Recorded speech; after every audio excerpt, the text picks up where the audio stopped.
Korban berinisial TR, 43 tahun, meninggal dunia setelah dihabisi oleh pacarnya yang bernama Voli Willy Aritonang, 54 tahun.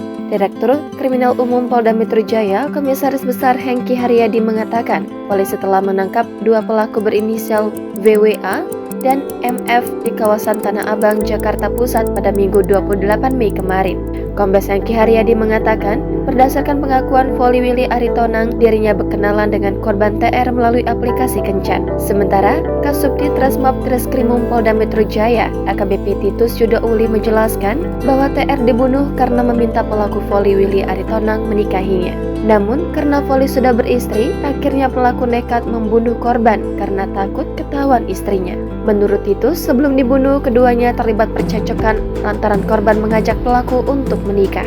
Namun, karena pelaku sudah beristri dan takut hubungan gelapnya terbongkar, pelaku lantas memutuskan untuk menghabisi nyawa korban dengan cara dibekap menggunakan selimut.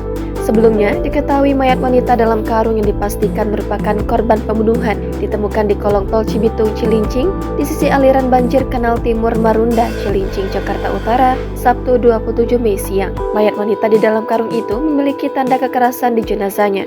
Awalnya, mayat ditemukan oleh seorang pemulung sekitar pukul 13.00 waktu Indonesia Barat. Jangan lupa subscribe, share, komen, dan like ya!